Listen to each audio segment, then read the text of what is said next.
Our next speaker is Mr. Don Jackson. Mr. Jackson was the president of manufacturing for Volkswagen of America from October 2008 to June 2012. His overall responsibility included the startup and overall management of manufacturing operations here in Chattanooga.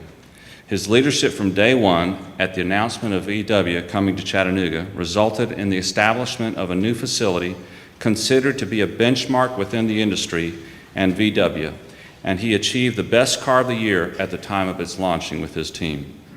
Prior to VW, Don was Senior VP of Toyota Manufacturing and worked with Toyota in their Kentucky and Texas plants for over 20 years. Please help me welcome Don Jackson.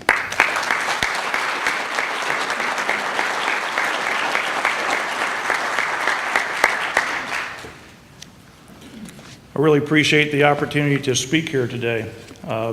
I met Matt here 2 or 3 weeks ago. It was sort of a fluke meeting, and I got to learn a little bit about what he's trying to do and try to prevent here in Chattanooga, and I was very excited about being part of this activity with Mark and the team here.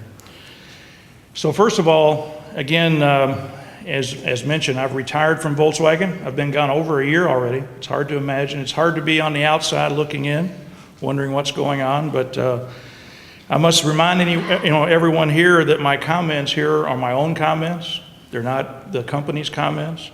I cannot and will not give any proprietary information, but I have a lot of firsthand knowledge that I'd like to share with you in my 34 years of manufacturing.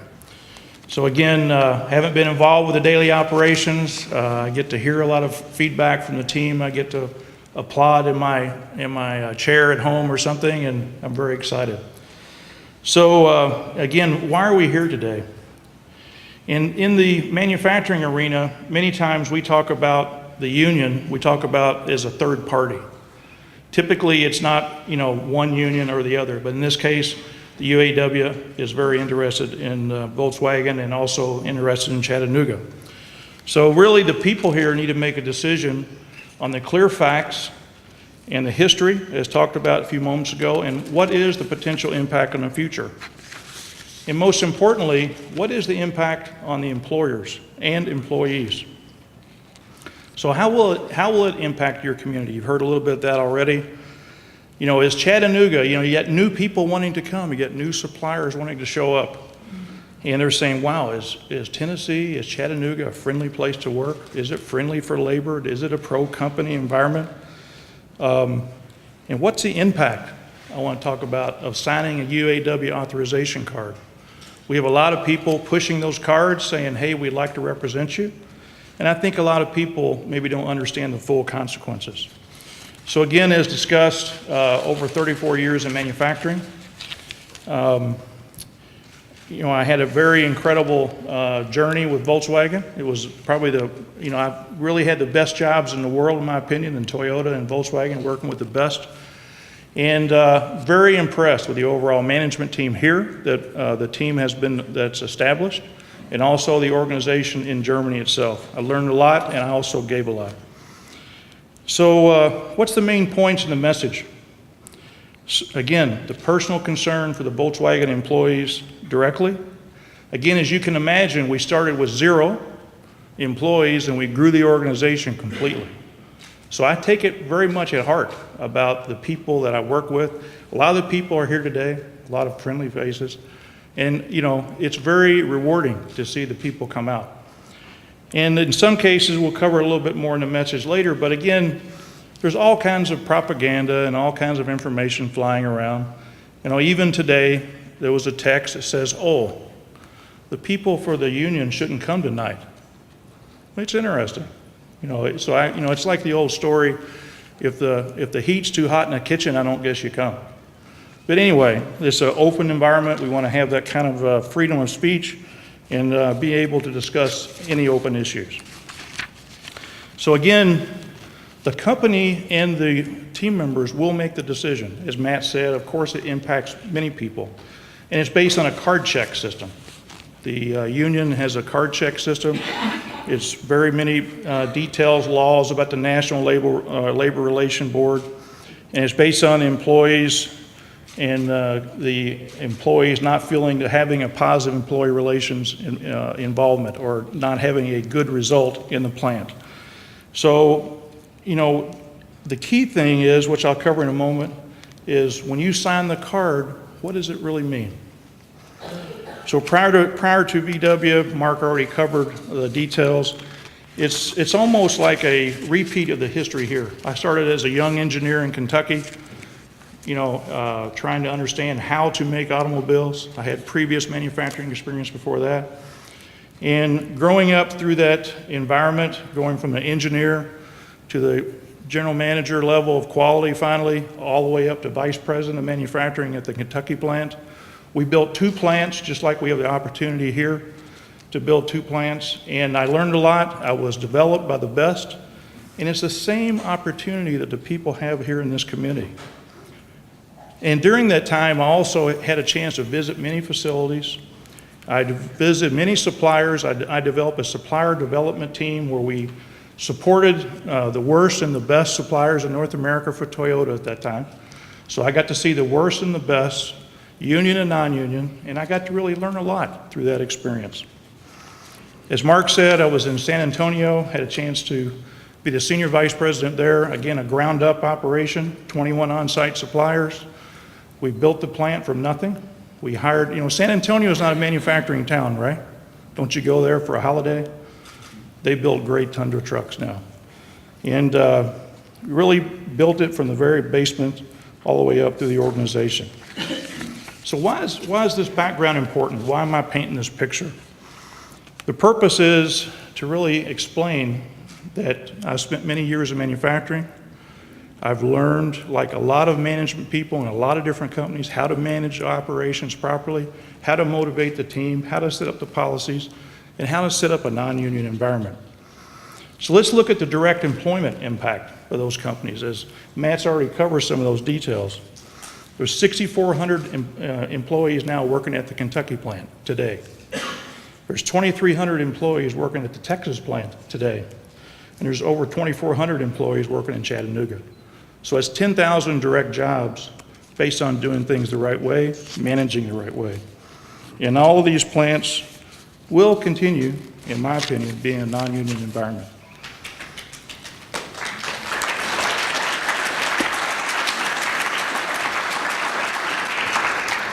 So what's so important about a non-union environment? The employee involvement, the direct communication with the level, any level in the management. Many of these people here tonight, we spoke many times.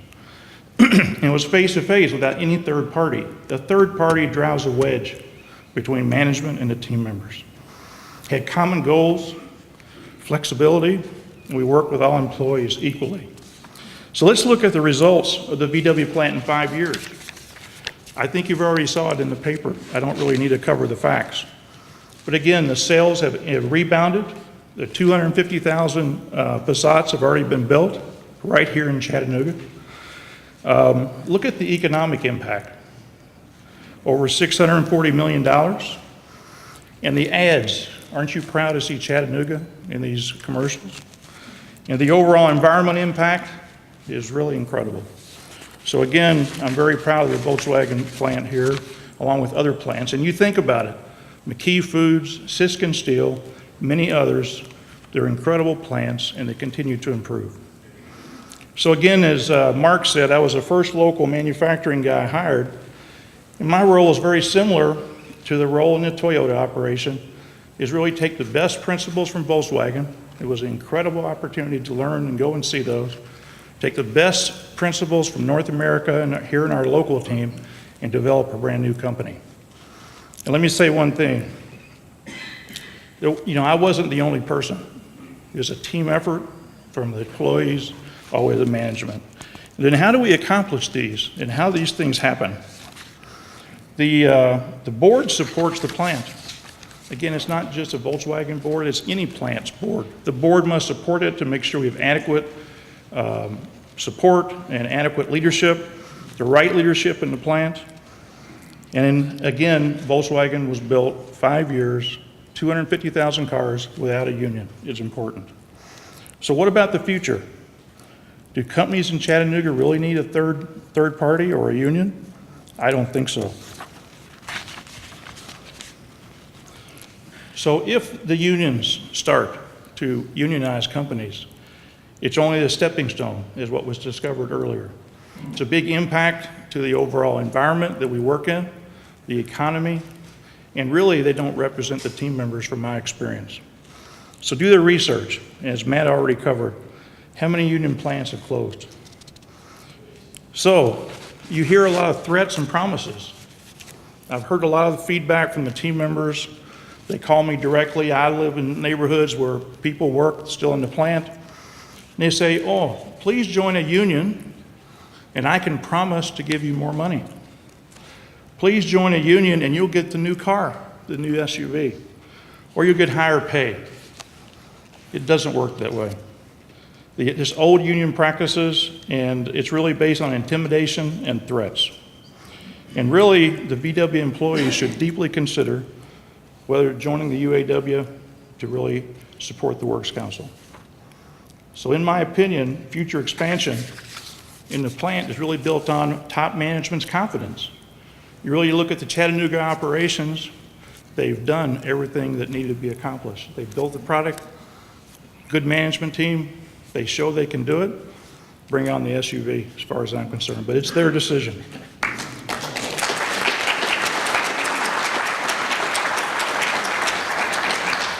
So when you reflect in companies that are a non-union facility, typically the wages are good, there's good promotion opportunities.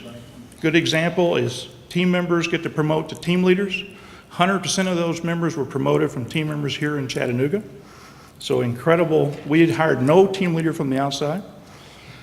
And good bonus programs. They're company-based, based on management by objectives. A good benefit and health care program. To me, it sounds pretty good. So I'm not sure what the union can improve. So again, if you look at the history, I won't recover what Matt covered already. But again, you think about it in 1935, when the UAW was formed. It may not be exactly the right year, but in 1935, think about the working environment. Maybe the union had a place then. Think about, when my father, he worked for Ford, and when I joined Toyota, he says, wow, you can't park that car in my yard, So quite honestly, things have changed. And, during those time frames, maybe that was a way of doing business, but the companies have learned how to manage the companies properly, how to motivate the team to build a quality car. We're going to talk a little bit more detail later by Charles about our IG metal, or Mattel, as it's pronounced in Germany. Again, a similar situation, but a little bit different. It was developed in late 1800s to 1900s, the early 1900s. Think about the war in 1945. Think about the working conditions probably the employees had in Europe. Maybe a union was needed. Maybe the overall IG Mattel or the Works Council needed to be formed to help those people in their developing countries. And quite honestly, that's the way of doing business in Europe. And you'll hear much more detail in a few moments. So, sometimes you may wonder, why doesn't the management talk more openly about we don't want the union? It's not VW, it's not Toyota, it's every company. Honestly, think about it. The management team, the supervisors, they have to focus on doing the job, the daily job every day, producing cars, making sure positive work relations, make sure people are here, and they focus on making a product that the customer wants. So, and also companies now work in a global environment. When I visited Mexico, or I visited Europe, or visited Japan, every country has a different working conditions.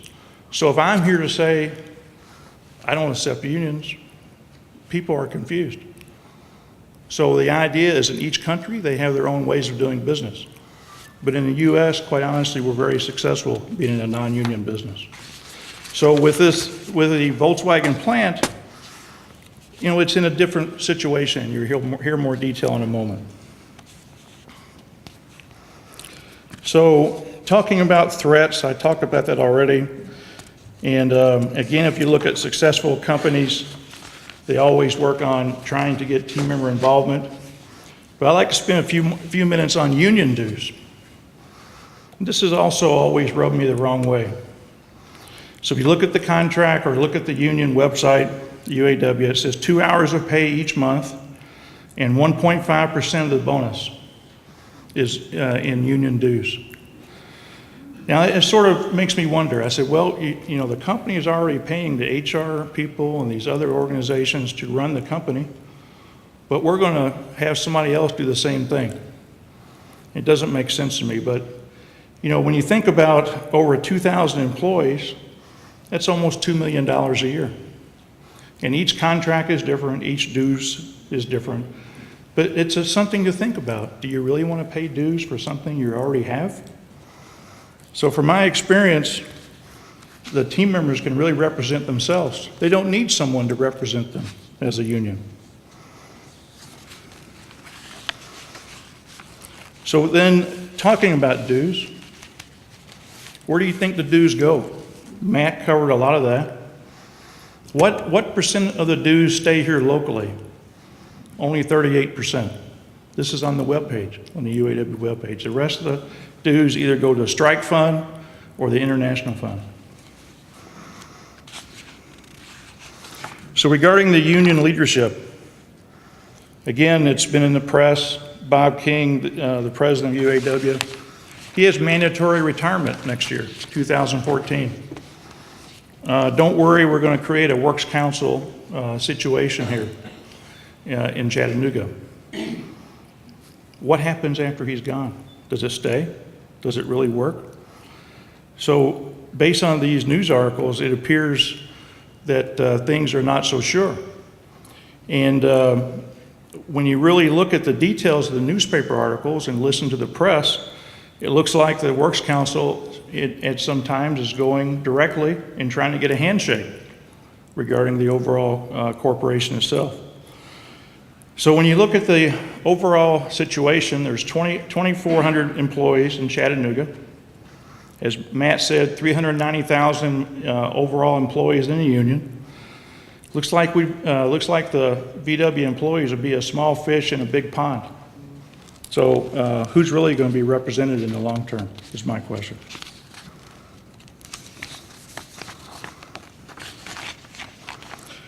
So as Matt covered a little bit of this, and again, because of the declining nature of the UAW membership, 74% membership declines in 79, the union needs the dues.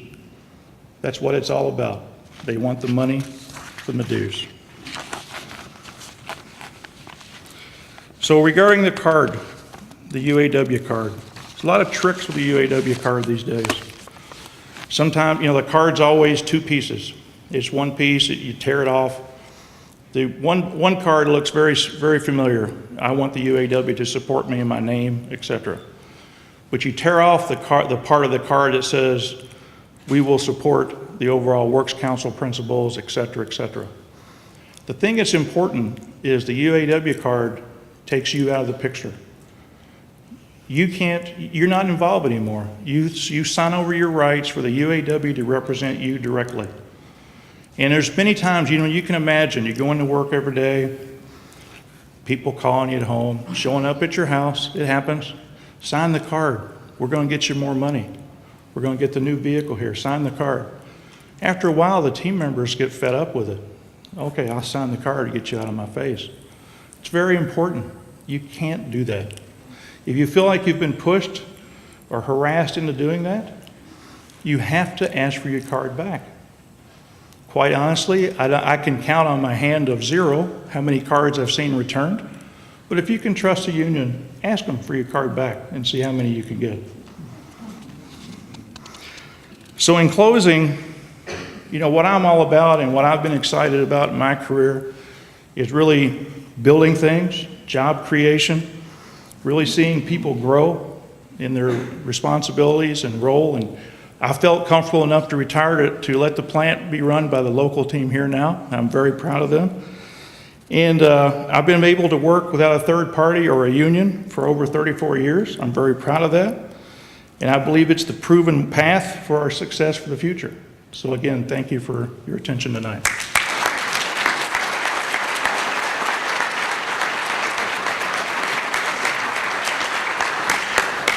Thank you, Don.